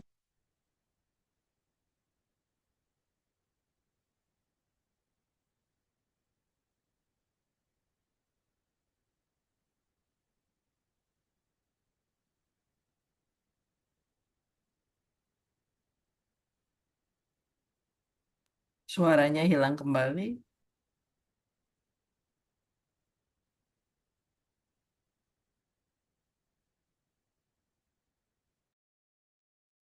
Halo.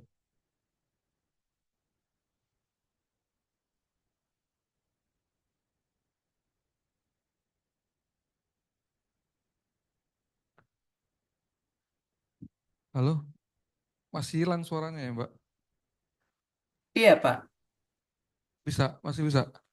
Sekarang udah terdengar Bapak.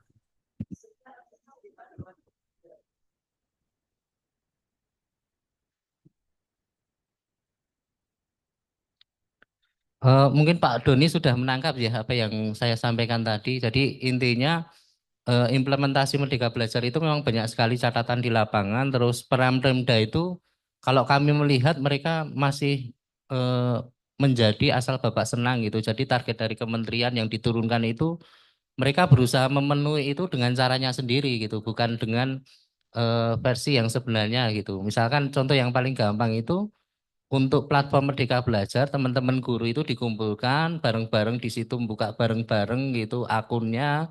Kemudian dari situ mereka melaporkan bahwa sekian guru itu sudah mengakses platform Merdeka Belajar itu. Jadi yang dilaporkan itu seperti itu gitu.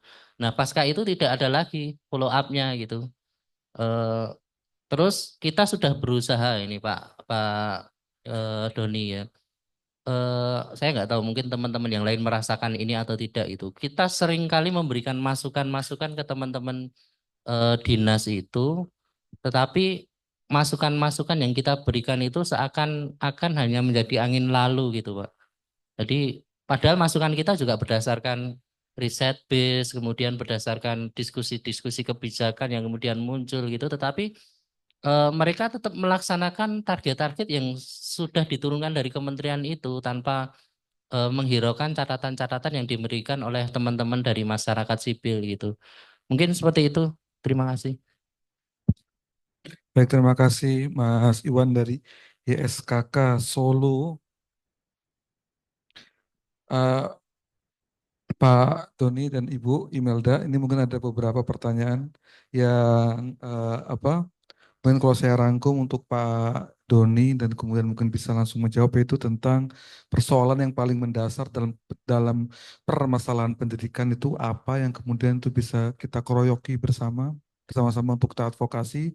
Lalu hal baik apa yang kemudian hari ini sudah ada nampak dalam konteks kebijakan di pendidikan atau ranah pendidikan di Indonesia yang bisa kita jadikan eh, awal untuk keberangkatan kita mengadvokasi pendidikan. Dan juga tadi eh, apa namanya yang Pak Jumono ya, bagaimana nih mengawal sekolah-sekolah biar transparan, akuntabel dan lain-lain. Lalu tadi dari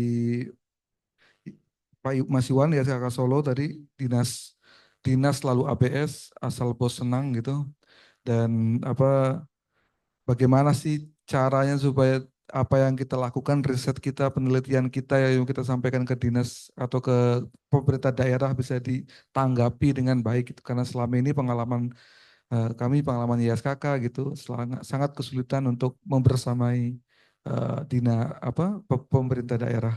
Kepada Pak Doni dipersilakan. Baik, saya mau menjawab pertanyaan Mbak Syafitri ya, namanya kalau nggak salah. Apa Betul. sih paling dasar itu ya? Eh, saya boleh share screen satu slide, dua slide, boleh? Bisa ya? Monggo, monggo Pak Coba. dicoba. Oke, oke, monggo. Nah, udah kelihatan ya teman-teman ya? Kelihatan Pak. Oke, ini masalah aksesnya. Coba gambar ini lihat ya, satu anak semir sepatu ya. Yang lain nonton ya hanya nonton aja. Nah, itu anak sekolah kan. ini simbolis yang sangat kuat sekali bahwa sebenarnya kita itu ada masalah. Mengapa yang kayak gini ini terjadi? Itu ternyata data-datanya seperti ini, teman-teman. Perhatikan. Ini data tahun lalu ya, tapi hampir sama semua. Coba perhatikan di sini. Nih, SMA-nya segini ya. Sekolahnya SD 149, 592 ya. SD-nya 149, 592. SMP-nya 42.845. Terus begitu masuk SMA tinggal 14.559. Coba perhatikan. Dari SD ke SMP. Itu sekolahnya kan jauh banget ya teman-teman ya. Terus kalau kita perhatikan dari peserta didik, coba dari SD ke SMP. Peserta didik total SD itu 24 juta. Lalu begitu di SMP 9,8. Begitu di SMA sama SMK 5,1. Nah, di sini kalau kita perhatikan, ini jumlahnya aja udah menunjukkan bahwa ada bukan hanya puluhan ribu ya, hampir 700-an ribu anak Indonesia dari SD ke SMP itu hilang dalam perjalanan, dia nggak ke sekolah, Mas. Nih, peserta didiknya segini. Nih, itu hilang semua di situ anak-anak itu. Yang paling, kalau kita hitung per kelasnya ya, misalkan itu SD 6 kelas gitu ya. Per kelasnya kan 4 juta. Per kelas SMP 3 juta. Lalu per kelas SMA 1,7 juta. Per kelas SMP 1,6. Artinya apa di sini? Anak-anak yang tidak melanjutkan pendidikan dari jenjang SD ke SMP itu ada sekitar 720 ribuan, teman-teman. Itu fakta dari data-data kita tahun lalu ini. Mau cari data di mana? 720 data anak ini, oh nggak kecatat Pak, dia di madrasah, di pondok pesantren. Berarti kita ada masalah dengan data-data anak-anak ini. Tetapi artinya apa? Kita itu masih, pemerintah kita belum memperhatikan atau tidak melaksanakan amanat undang-undang sistem pendidikan nasional, bahkan tidak melaksanakan undang-undang dasar. Di mana SD SMP itu seharusnya itu gratis dan mereka punya akses ya. Ini. Itu yang ingin saya sampaikan ya teman-teman ya. Jadi ini ada masalah kita di situ. Nah, kemudian itu akses ya. Kalau aksesnya seperti itu, jangan haraplah anak-anak kita itu bisa menjadi punya kontribusi baik. Mereka ini sebagian besar yang survive, yang tidak ya mereka akan hidup dalam lingkungan yang miskin biasanya. Yang kedua, yang fundamental Mbak Fitri, itu adalah justru di SD kita kualitinya itu buruk. Anak SD sampai kelas 4 nggak bisa baca. Coba perhatikan risetnya Save the Children deh. Di dunia ini kalau anak sampai kelas 4 SD nggak bisa baca tulis, udah dia pasti nggak akan bisa apa-apa kelas 5, 6, 7. Diajarin apapun nggak akan bisa. Di Indonesia, anak SMP kelas 8, kelas 9, masih ada yang nggak bisa baca. Ini salahnya siapa model kayak gini nih, gitu kan? Jadi, fokuslah hal yang fundamental itu di SD. Dan kalau kita lihat di SD kita itu anak-anak kita kalau ke sekolah lihat anak-anak itu. Buku-bukunya kayak apa teman-teman? Gitu. Itu anak SD udah kayak anak kuliahan. Ada yang bawa tas, ada kursi rodanya. Terlalu banyak. Jadi kalau kita mau membereskan hal yang paling fundamental, ya bereskan itu di SD saja, sudah. Nggak usah misalkan wajib belajar 13 tahun, 12 tahun. Yang 6 SD itu bereskan semua, beri anak-anak pembelajaran yang baik, pembentukan karakter yang kuat, kemampuan berpikir kritis, anak senang belajar, ya, bukan dibebani dengan mata pelajaran yang banyak, materinya banyak. Berarti kan CP-CP yang dibuat dalam kurikulum Merdeka itu nggak masuk akal untuk anak-anak SD. Sekolah yang paling bagus di Malang, sekolah swasta. Begitu dia masuk ke ikut kurikulum Merdeka, orang tuanya pada mengeluh, terutama yang kelas 1 SD. Anak-anak sering bolos, sakit perut karena apa? Mama ada proyek profil. Bayangkan anak SD kelas 1 disuruh diskusi sama temennya. Mana bisa anak-anak itu? Itu di kota besar loh.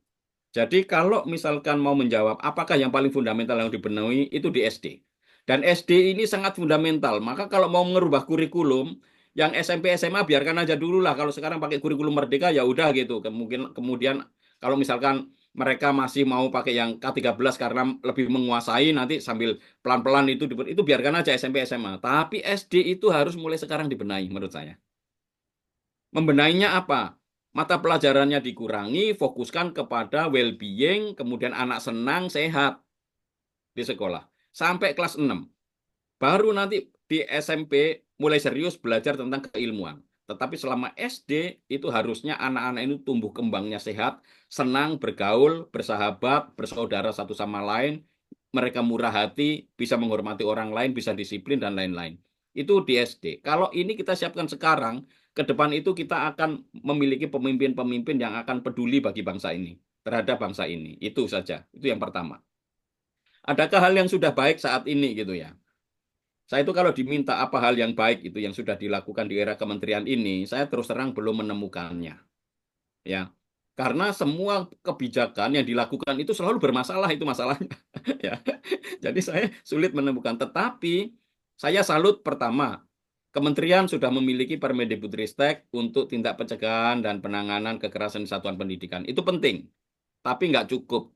Buktinya satgas-satgas nggak jalan semuanya. Ini sebagai regulator benar, tetapi harus diimplementasikan itu. Yang kedua, yang bagus adalah pemerintah juga sudah membuat Permendikbud tentang akomodasi yang layak, yaitu memberikan akomodasi atau memberikan ruang-ruang bagi anak-anak berkebutuhan khusus dan penyandang disabilitas. Ini sangat penting sekali. Mengapa?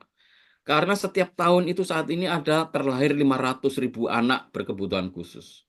Dan sekarang ini di Indonesia ada 20 jutaan anak berkebutuhan khusus yang masuk di dalam kategori yang ada di dalam Undang-Undang Penyandang Disabilitas. Dan mereka itu nggak punya akses pendidikan karena sekolah-sekolah kita tidak siap. Makanya kalau teman-teman mau mengadvokasi, buatlah yang tadi Save the dari teman-teman Save the Children tadi kan ada social inclusion dan lain-lain kan. Social inclusion itu bukan program loh, dan bukan kegiatan yang seolah-olah saya datang, yuk kita belajar sosial inklusi, bukan. Tapi itu adalah sebuah sistem, sebuah iklim, sebuah paradigma, sebuah cara memandang pendidikan itu yang memang harus seperti itu. Jangan sampai anak-anak yang berkebutuhan khusus penyandang disabilitas tersingkir. Faktanya di negara kita, undang-undangnya masih belum memenuhi syarat. Undang-undang kita itu ada reguler dan sekolah khusus aja. Yang sekolah khusus, pendidikan khusus itu langsung SLB. Yang lain reguler. Maka dalam tengah-tengahnya dibuatlah ada sekolah inklusi. Dan itu semakin runyam karena konsep dan paradigmanya tetap sama. Itu hanya program yang ditambahkan, bukan bagian dari jiwa sebuah sistem pendidikan nasional. Mungkin beberapa poin di situ ya kalau kita lihat, dan yang saya lihat yang positifnya adalah begini. Di Indonesia ini ternyata banyak penggerak-penggerak pendidikan yang memang luar biasa yang tidak perlu dilabeli penggerak oleh pemerintah. Dan yang seperti ini lebih banyak jumlahnya. Maka orang-orang yang karismatik yang punya potensi menggerakkan sekolah itu yang harus direkrut atau didampingi teman-teman karena mereka punya daya impact yang besar daripada sekolah-sekolah penggerak atau guru penggerak yang semuanya berisi formalitas. Hampir semuanya berisi formalitas. Kalau mengunggah video ya formalitas, tidak otentik dan lain-lain. Itu bukan proses pendidikan yang baik. Ya. Lalu yang terakhir terkait dengan mentalitas birokrat. Ya, tentu saja tadi saya bilang kepemimpinan daerah itu banyak tergantung dari sistem politik kita. Jadi saya juga melihat di sini ada mentalitas, ya. Tetapi mentalitas itu bukan hanya di birokrat, mentalitasnya ada di kita juga. Kenapa orang yang korup tetap aja dipilih gitu kan? Masalahnya kan di situ. Jadi bagaimana mungkin kita ngomong masalah mentalitas sementara masyarakat kita pun juga belum cerdas dan mentalitasnya masih mentalitas pokoknya saya dapat untung sesaat, nggak mikirin anaknya itu ke depan itu mau jadi apa. Gara-gara pakai politik uang kemudian pendidikannya kacau kan bermasalah dengan anak-anak mereka sendiri nantinya. Jadi terkait mentalitas birokrat ini saya terus terang juga tidak tahu gimana caranya karena saya melihat ya situasi politik itu memang melahirkan orang-orang seperti itu dan karena level masyarakat kita ya masih seperti itu sehingga pemimpinnya ya adalah representatif dari cerminan masyarakat yang memang sukanya asal Bapak senang, asal aku untung meskipun itu hanya sesaat, tetapi mengorbankan hal-hal yang jangka jauh. Lalu yang terakhir dari Mas Iwan yang dari YSKK Solo, eh, IKM ya jelas banyak masalah. Lah wong IKM itu hanya administrasi saja kan. Sejak awal kan hanya daftar saja yang dibutuhkan toh, nggak perlu pelatihan. Maka kalau kalian udah daftar dianggap udah bisa kan. Itu udah konsep yang jelas salah dalam kurikulum Merdeka prosesnya ya dari sisi prosesnya itu udah saya kritik berkali-kali.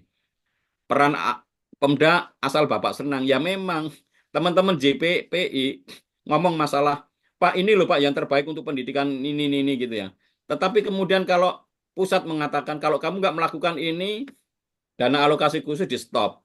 Nggak akan nurut ke kalian itu Pemda. Udah dijamin deh. Mereka akan nurut yang di pusat. Tetapi kenapa di pusat itu katanya prinsip subsidiaritas. Otonomi daerah kan otonomi yang diberikan kepada daerah. Kenapa dalam hal misalkan platform Merdeka Mengajar harus dipaksa-paksa? Akhirnya jadinya yang kayak itu tadi. Itu banyak banget manipulasi. Dan itu merusak pendidikan, tetapi menguntungkan yang buat platform. Yang jelas yang proyek-proyek di situ yang untung. Padahal nggak banyak gunanya juga bagi Bapak Ibu guru. Gitu. Itu yang terjadi. Lalu yang terakhir, masukan ke dinas itu nggak seolah angin lalu. Ya itu tadi, mengapa menjadi angin lalu? Karena dirimu itu siapa teman-teman JPPI gitu kan. Kalian kan bukan bos kami, kemitraan. Tetapi saya yakin begini. Oke lah mungkin ada dinas yang seperti itu. Tapi saya kok percaya ya, kalau kita bisa menyentuh hatinya para pemimpin daerah itu, untuk kita ajak bahwa, yuk kita pedulilah. Masalah politik, masalah kepentingan dia silahkanlah. Itu urusan dia ya sama Tuhan ya, sama partainya. Tetapi untuk urusan pendidikan, yuk kita kerjakan bareng-bareng. Artinya apa?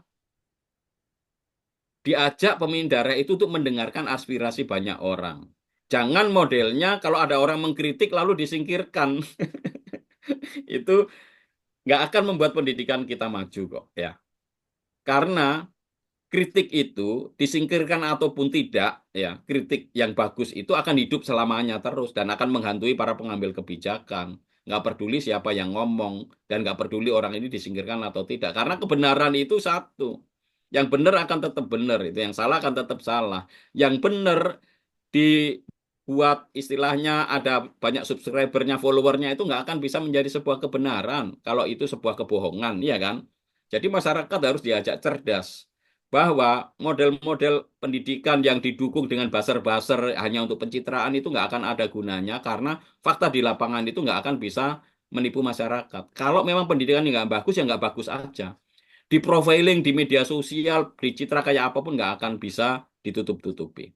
Jadi ayo kita jujur saja melihat realitas yang ada, yang kurang yuk kita perbaiki, nggak usah kita pakai main-main pencitraan. Karena itu nggak akan membantu kita mengubah realitas yang ada di daerah, di teman-teman yang akan teman-teman dampingi itu dan akan teman-teman advokasi. Dan teman-teman yang akan advokasi harap ususnya panjang, kesabarannya panjang ya dan banyak berdoa supaya hidupnya juga panjang. Begitu Mas, jawaban saya. Baik, terima kasih Pak Doni. Oke, selanjutnya ke Ibu Imelda. Jadi ada beberapa pertanyaan. Yang pertama itu pertanyaan tentang program kreasi. Seperti sudah tadi diinfokan oleh Ibu bahwa untuk yang mitra lokal itu sudah tutup ya. Cuman tadi ada beberapa slide ya, ada 2 slide beberapa program yang mungkin akan bisa dikerjasamakan gitu melalui jalur MPI tadi Ibu ya. Mungkin itu pertanyaannya, apakah bisa kita apakah ada tadi ketika yang lokal ini sudah ditutup, apakah level nasional ini ada? Tadi Ibu Fitri dari BPSW bertanya, lalu juga dari Mas Iwan bertanya juga tentang kita baru tahu ini programnya gitu, apakah bisa apply gitu mungkin karena masih tanggal 25 Oktober ya baru ditutup yang proposal itu. Terus juga tadi dari Pak Jumono bicara tentang tadi bagaimana mendorong sekolah untuk lebih akuntabel, transparan gitu, atau mungkin pendidikan secara umum gitu, bagaimana bisa dilaksanakan secara akuntabel, transparan. Terus juga eh, tadi Mas Adimas ya bicara tentang ini dilakukan bersama kreasi dengan pemerintah itu bagaimana cara melakukannya. Itu mungkin itu ya, nanti kalau ada yang tertinggal atau mungkin Ibu dan Mas Adimas juga mencatat kepada Ibu Imelda dan Mas Adimas, mungkin juga kami persilakan. Terima kasih eh, Pak Ari. Izin saya mencoba menjawab beberapa pertanyaan yang tadi menarik. Pertama dari Ibu yang saya catat ya, mungkin tambahan tadi Ibu Fitriani Sunarto dari Pusat Pemberdayaan Wanita. Berapa lama program kreasi ini? Jadi dimulai 1 Oktober 2024 kemarin dan akan berakhir di Juni 2028. Jadi 4 tahun Ibu. Kemudian, apakah akan membuka mitra kerjasama di tingkat nasional? Tentu saja, Ibu. Dan kami dalam proses penggodongan tadi yang sudah dipaparkan 2 slide oleh Mas Adimas di akhir presentasi itu adalah potensi bentuk-bentuk kerjasama yang kami akan buka. Dan tentunya kami akan menggunakan mekanisme yang sama seperti pemilihan mitra pelaksana lokal juga. Jadi ini juga sekaligus menjawab tadi pertanyaan dari Pak Iwan ya dari SKK Solo. Mohon maaf untuk mitra pelaksana lokal di area ini sudah ditutup 2 Oktober lalu dan sudah dilakukan beberapa diskusi, 75 lembaga sudah mendaftar dan mungkin pastinya tidak semua akan ikut karena salah satu poin penting yang menjadi kriteria adalah organisasi tersebut harus memiliki pengalaman untuk memanage budget minimal 5 miliar per tahun di kabupaten, di level kabupaten. Itu salah satu syarat yang kami utamakan karena budget yang akan di-manage lebih dari itu. Jadi itu salah satu syarat utamanya ya. Selain juga tentu syarat lain yaitu seperti badan hukumnya kita harapkan yayasan perkumpulan karena ada beberapa misalnya dari Filantropi Indonesia beberapa PT yang ingin ikut bergabung juga. Jadi lembaga yang komersil yang tidak bisa masuk dalam GPE financing ini. Kemudian jadi nanti kami akan informasikan mungkin paling lambat di awal tahun depan potensi-potensi kerjasama ini melalui Mitra Pendidikan Indonesia, yaitu salah satu membernya adalah JPPI tadi. Kemudian yang kedua tadi pertanyaan dari Bapak Jumono ya, dan terkait dengan transparansi partisipasi. Nah, ini yang kami harapkan sebetulnya dari bagaimana kita membentuk dan memperkuat ekosistem pendidikan di daerah. Di sana nanti diharapkan ada kolaborasi dan sinergi seluruh pihak ya, tidak hanya tentunya dari pemerintah sebagai pemegang amanah utama terkait akses dan kualitas pendidikan, tapi juga tadi dari berbagai organisasi-organisasi lain yang kita juga sudah sampaikan. Dan tentunya mungkin ada JPPI di level kabupaten yang juga ikut mengawasi, ikut berkoordinasi. Jadi kita harapkan kalau di perusahaan-perusahaan kan kita istilahnya kalau performance review itu ada 360 derajat. Jadi bukan hanya nanti reviewnya tidak hanya dari atas ke bawah, tapi juga antar peers dan mungkin juga dari bawah. Kita harapkan seperti itu dan bentuk-bentuknya seperti apa ini yang kita akan coba diskusikan ya. Memang kita program ini tidak secara khusus untuk mengembangkan hal terkait tadi ya pengawasan maupun transparansi program keuangan sekolah. Kalau tidak salah ada program dari DFED yang khusus terkait itu. Namun tentunya dalam pengelolaan program ini tadi transparansi, akuntabilitas dari seluruh pihak, dari kami kepada GPI, kemudian dari mitra pelaksana lokal kepada kami yang kemudian dilaporkan ke GPI dan juga tentunya dari sekolah dan organisasi-organisasi terlibat di level lokal, provinsial maupun nasional. Tentunya ini sangat sangat penting ya. Kemudian tadi dari nanti Mas Adimas juga bisa tolong ditambahkan. Kemudian hal lain terkait dengan Pak Iwan tadi ya tentang implementasi Merdeka Belajar ya masih banyak masalah. Ya ini yang kami juga agak ini ya bukan harap-harap cemas tapi menunggu ya setelah 20 Oktober pemilihan menteri, kemudian pastinya tadi seperti disampaikan oleh apa namanya Pak Doni, pasti ada kebijakan baru dilahirkan, ada kebijakan lama yang mungkin ditinggalkan dan dihapuskan bahkan diganti. Jadi kita juga harus bersiap apapun namanya, sekarang kurikulum merdeka, nanti mungkin berganti apa, tapi kami pikir itu casing ya. Karena pada intinya kan tetap untuk pendidikan ini tadi peningkatan literasi, jangan sampai ada anak SMP bahkan SMK, SMA yang tidak bisa membaca, itu kan sangat basic foundation skills yang harus dimiliki jika kita ingin menuju ke Indonesia Emas 2045. Jadi pasti arahnya literasi, kita belum bicara numerasi lebih jauh ya, tapi memang harus sudah ya, apalagi dengan arahnya STEM ya, untuk pendidikan sains dan lain sebagainya, selain juga tentunya penting terkait pendidikan karakter. Mungkin kurang lebihnya itu dari saya. Silakan Mas Adimas untuk menambahkan. Iya, terima kasih Bu Imelda. Mungkin tambahan dari sisi pendekatan yang akan kita lakukan ya. Kita pendekatannya kerjasama membangun ekosistem yang ada di kabupaten, dan ini tentu saja tidak terlepas dari kapasitas yang ada di kabupaten itu sendiri ya. Seperti tadi disampaikan oleh Pak Doni, misalnya masalah terutama kan misalnya literasi dan numerasi dan juga pendidikan karakter ya untuk sekolah dasar. Nah, kita juga menyasar program ini untuk peningkatan kualitas literasi, numerasi, dan juga menguatkan untuk pendidikan karakter.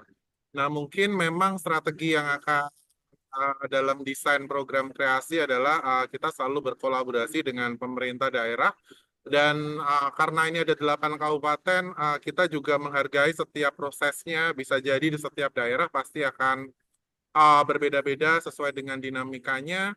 Nah, mungkin nanti kita akan menggunakan pendekatan PDIA seperti yang tadi disampaikan oleh Ibu Imelda, bahwa masalah itu harus diakui bersama dahulu ya dari sisi kita sama-sama.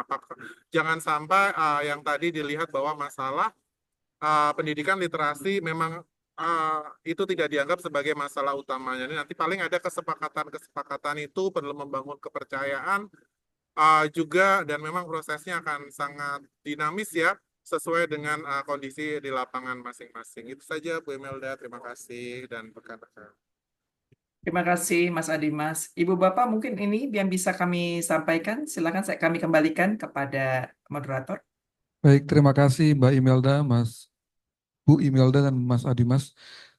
Baik, tadi sudah ada ini ya, apa namanya, terlihat memang dari tanya jawab yang kita lakukan tadi di sesi pertama ini, terlihat memang harus ada apa namanya, kerjasama gitu dengan juga pemerintah daerah seperti itu sebagai stakeholder pendidikan yang menaungi dari pendidikan dasar. Bahwa tadi Pak Doni tadi menyampaikan, menggarisbawahi bahwa memang yang paling mendasar adalah bagaimana akses dan kualitas di pendidikan dasar seperti itu, karena itulah dasar fondasi anak-anak Indonesia untuk kemudian bisa melanjutkan ke jenjang berikutnya dan punya kapasitas dalam konteks mengarungi kehidupannya seperti itu.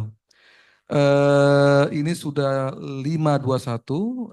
Apakah akan kita buka termin kedua? Ada pertanyaan dari Bapak Ibu? Mungkin boleh 2 pertanyaan terlebih dahulu. Tahukah dirasa cukup?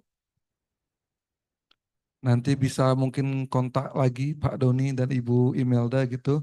Baik, jika dirasa cukup Bapak Ibu, mungkin terakhir kami memohon kepada, tadi sudah dibuka diskusinya oleh Pak Doni, berarti closing statement-nya kita mulai dari Ibu Imelda, mungkin bisa memberikan pernyataan akhir dari diskusi kita pada sore hari ini kepada Ibu Imelda, kami persilakan. Baik, terima kasih Ibu Bapak sekalian atas nama program kreasi, program kita bersama dengan pemerintah Indonesia mengucapkan terima kasih untuk kesempatan yang diberikan untuk berbagi walaupun dalam waktu yang sebentar, tapi mudah-mudahan ini bisa memberi apa namanya pencerahan ya, bahwa ada program baru yang sedang akan dijalankan dalam 4 tahun ke depan, dan kita berharap kolaborasi dengan seluruh mitra JPPI ini, karena JPPI ini juga adalah anggota dari Mitra Pendidikan Indonesia. Kami akan kirimkan informasi lanjutan terkait potensi kerjasama yang dimungkinkan dan berharap kolaborasi ini akan terus berjalan. Ini pertama kali saya ikut agenda di JPPI dan sangat menarik ya melihat dari sisi yang berbeda, dan mudah-mudahan kita bisa saling melengkapi, dan kami pun sebagai lembaga yang diberikan amanah untuk menjalankan program kreasi ini berharap tentunya dalam proses ini akan ada masukan kritik membangun tentunya, dan mungkin nanti kita bisa diskusikan lebih lanjut jika diperlukan, misalnya joint monitoring evaluation bersama-sama, sehingga karena program ini sangat terbuka, transparan, dan berusaha tadi ya akuntabel, karena pertanggungjawabannya ke negara dan juga tentunya ke badan dunia, sehingga kami pun sangat menghargai semua masukan-masukan dari Ibu Bapak sekalian. Terima kasih, saya kembalikan. Terima kasih Pak Ubaid dan Pak Ari dan tim JPPI. Baik, terima kasih Ibu Imelda sekali lagi. Selamat datang di keluarga besar JPPI, dan sama-sama kita juga memperjuangkan pendidikan, menjaga pendidikan Indonesia yang terus berpihak kepada anak.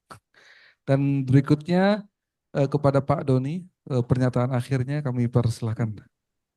Ya, teman-teman semua, hari ini saya senang ya bisa ketemu sama teman-teman JPPI. Udah lama banget kita tidak kumpul-kumpul lagi ya. Mudah-mudahan dengan apa yang tadi kita peroleh, dengan diskusi maupun dengan apa yang disampaikan program-program dari Save the Children, itu sungguh-sungguh bisa membantu ya pendidikan kita. Saya mungkin kalau melihat situasi kita saat ini, sebenarnya satu hal yang penting yang harus kita kembangkan terus di kalangan para pegiat dan pemerhati pendidikan itu adalah kita senantiasa perlu memurnikan niat dan motivasi kita dalam mendidik dan mencerdaskan anak-anak bangsa. Dalam arti di Indonesia ini banyak orang yang murah hati ya, seperti Save the Children ini yang memberikan kesempatan bagi banyak orang juga untuk berbuat baik, karena dia dibantu juga oleh orang-orang yang baik mau pendidikan Indonesia ini menjadi lebih baik. Maka istilahnya kepercayaan yang seperti ini itu sangat mahal harganya. Dan kepercayaan seperti ini kalau kita terima dengan baik, kita laksanakan dengan baik, tentu akan memberikan dampak besar bagi perkembangan pendidikan di Indonesia. Betapapun sulit dan banyak persoalan di lapangan itu pastinya ya. Sekali lagi saya ucapkan terima kasih. Salam buat teman-teman JPPI, Bu Imelda. Mudah-mudahan nanti kita bisa kolaborasi dan kerjasama ya Bu Imelda seperti dulu Insya Allah Pak Doni. untuk membantu ya, at least lah saya bisa lihat-lihat Indonesia untuk melihat evaluasi program-program teman-teman, program teman-teman Save the Children apa saja, itu saya rasa bagus juga untuk ya melihat lebih optimis lah bahwa di lapangan itu masih ada banyak orang kok yang berbuat baik dan peduli pada pendidikan ini, meskipun di atas nggak tahu pada rebutan apa, tapi yang jelas kita rebutan niat untuk membantu negara ini mencapai tujuan bersama, yaitu melahirkan anak-anak Indonesia yang mencintai bangsa ini, mampu melindungi bangsa ini, memperjuangkan perdamaian dunia, dan mau memperjuangkan kesejahteraan umum dan keadilan sosial. Ini harapan saya benar-benar bagi teman-teman yang bergiat di dunia pendidikan. Begitu teman-teman JPPI, terima kasih banyak atas waktunya. Mohon maaf kalau ada kekurangan ya, mudah-mudahan kita akan bisa ketemu lagi. Baik, terima kasih Pak Doni sekali lagi, dan Ibu Imelda. Terima kasih banyak atas kesempatan waktunya, dan Mas Adimas mungkin terakhir boleh Mas Adimas ini buka kameranya, kita foto ala-ala hybrid. Mana Mbak Virus? Ya, foto ala-ala hybrid ini. Dari sini aja. Senyum ya. Dari sini nih bareng-bareng nih. Pada pesono kali ya. Dari sini ayo. Satu. Ayo. Udah, belum? Oke, baik. Terima kasih sekali lagi. Terima kasih banyak, dan tepuk tangan untuk kita semua. Terima kasih. Mohon maaf segala Terima kekurangan. kasih Mas Adimas, Bu Terima Melda, dan Sama-sama, teman-teman Pak Doni. JPPI ya. ya, Oke, terima kasih banyak mudah-mudahan Pak kita bisa Doni. ketemu Ya, di Ya, offline. terima Ya, kasih ya, siap. terima kasih. Pak Doni dan Baik, Bu mari Melda. kita tutup diskusi kita pada sore hari ini. Kurang lebih mohon maaf. Billahi taufiq wal hidayah. Wassalamualaikum warahmatullahi wabarakatuh. Waalaikumsalam Terima warahmatullahi kasih. wabarakatuh. Terima kasih, mohon izin untuk meninggalkan ruangan. Ya, gimana,